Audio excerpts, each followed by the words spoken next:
الحمدللہ والصلاۃ والسلام علی رسول اللہ۔ نوح علیہ السلام کی قوم جب آپ نے تقریباً 950 سال ان کو اسلام کی توحید کی دعوت دی تو ان میں سے چند لوگ مسلمان ہوئے، لیکن اکثر لوگوں نے نبی کی دعوت، نوح علیہ السلام کی دعوت کا انکار کیا، بلکہ الٹی بغاوت کی۔ پھر اللہ رب العالمین کا وہ وعدہ کہ جو نوح علیہ السلام بار بار کہتے تھے کہ باز آ جاؤ ورنہ اللہ کا تم پر عذاب آئے گا، وہی حالات جو آج ہیں کہ زنا، بدکاری، شرک و کفر،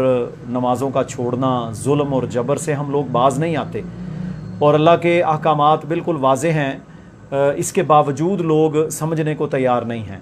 تو سورہ ہود میں اللہ رب العالمین نے اس کا ذکر فرمایا ہے کہ اللہ تعالیٰ نے نوح علیہ السلام سے کہا وقال ارکبوا فیہا بسم اللہ مجریہا ومرساہا ان ربی لغفور رحیم، اور اس نے کہا کہ میں سوار ہو جاؤ اس میں، کہ اس کے نام کے ساتھ اس کا چلنا اور اس کا ٹھہرنا ہے، یعنی وہ جو شپ بنایا تھا اللہ نے بنوایا، اور پھر کہا کہ اللہ کا نام لے کر اس میں سوار ہو جاؤ۔ وَهِيَ تَجْرِي بِهِمْ فِي مَوْجٍ كَالْجِبَالِ، اور وہ انہیں لے کر پہاڑوں جیسی موجوں میں چلی جاتی تھی، یعنی اتنی بڑی بڑی موجیں تھیں کہ وہ کشتی اتنی اوپر تک چلی جاتی۔ وَنَادَى نُوحٌ ابْنَهُ وَكَانَ فِي مَعْزِلٍ يَا بُنَيَّ ارْكَب مَّعَنَا وَلَا تَكُن مَّعَ الْكَافِرِينَ، اور نوح علیہ السلام نے اپنے بیٹے کو آواز دی کیونکہ وہ بھی ڈوب رہا تھا، حتیٰ کہ اتنا کہتے ہیں پانی تھا کہ وہ پہاڑ کی چوٹی سے بھی اوپر چلا گیا۔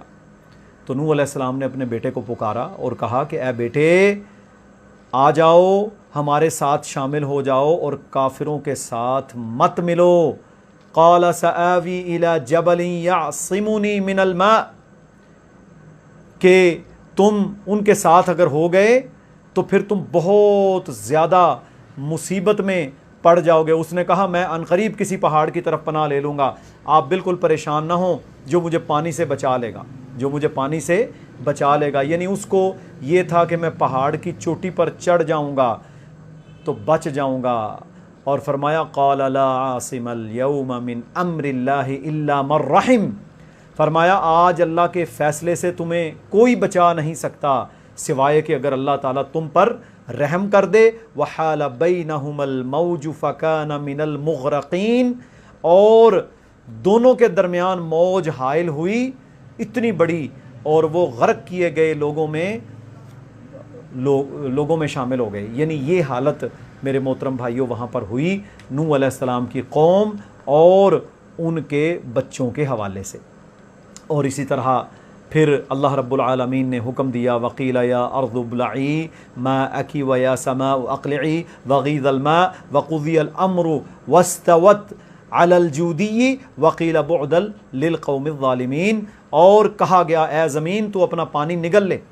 اور اے آسمان تو تھم جا، اور پانی نیچے اتار دیا گیا اور کام تمام کر دیا گیا، اور وہ جودی پر جا ٹھہری، اور کہا گیا کہ ظالم لوگوں کے لیے تو دوری ہو۔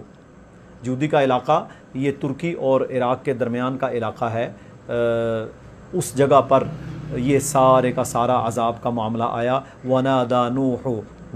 نُوحٌ رَبَّهُ فَقَالَ رَبِّ إِنَّ ابْنِي مِنْ أَهْلِي وَإِنَّ وَعْدَكَ الْحَقُّ وَأَنْتَ أَحْكَمُ الْحَاكِمِينَ، اور نوح علیہ السلام نے اپنے رب کو پکارا اور کہا کہ اے میرے رب، بے شک میرا بیٹا میرے گھر والوں میں سے ہے، یعنی نبی ہو کر اپنے بیٹے کو بچانے کی فکر کی کہ ہو سکتا ہے یہ بچ جائے، تو کہا کہ یا اللہ یہ میرا بیٹا ہے اور میرے اہل میں سے ہے، میرے گھر والوں میں سے ہے، اور تمہارا وعدہ میرے ساتھ سچا ہے، اور تو سب فیصلہ کرنے والوں سے بہتر فیصلہ کرنے والا ہے۔ یعنی نوح علیہ السلام نے اپنے رب کو پکارا قال یا نوح انہ لیس من اہلک، اور اللہ رب العالمین نے فرمایا اے نوح یہ بیٹا تیرے گھر والوں میں سے نہیں ہے، یہ تمہارا کچھ نہیں لگتا، انہ عمل غیر صالح، انہ عمل غیر صالح، یہ وہ ہے کہ جس کے اعمال برے ہیں، یہ نافرمانی اور بغاوت کرتا ہے۔ فلا تسألنی ما لیس لک بہ علم، تم اس بات کا سوال مت کرو جس کا تمہیں علم نہیں ہے۔ انی اعظک ان تکون من الجاہلین، بے شک میں تجھے اس سے نصیحت کرتا ہوں کہ تو جاہلوں میں سے ہو جائے۔ یہ نہ ہو کہ آپ اپنے بیٹے کے لیے بار بار کوشش کریں اور آپ کو بھی جاہلوں میں سے کر دیا جائے۔ اللہ نے نوح علیہ السلام کو جھٹک دیا، تو میرے محترم بھائیوں جب عذاب آتا ہے تو کوئی بچ نہیں سکتا۔ سگا بیٹا نوح علیہ الصلوۃ والسلام کا ان کے سامنے کہتا ہے میں پہاڑ کی چوٹی پہ چڑھ جاؤں گا، مجھے کچھ نہیں ہوگا، لیکن ان موجوں نے غرق کر دیا، وہ بچ نہیں سکا۔ اور جو برا ہو، جو بدکار ہو، جو باغی ہو، جو ایمان لانے والا نہ ہو، اللہ رب العالمین نے فرمایا یہ تمہارے گھر والوں میں سے نہیں ہے، یہ تمہارا کچھ نہیں لگتا۔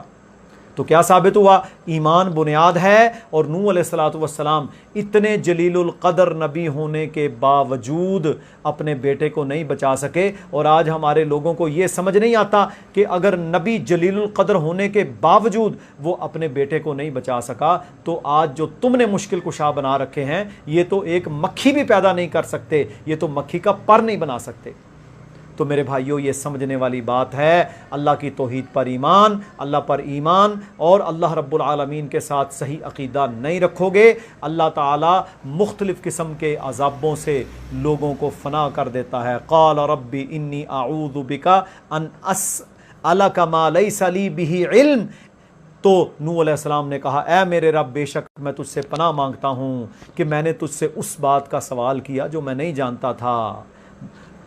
وَإِلَّا تَغْفِرْ لِي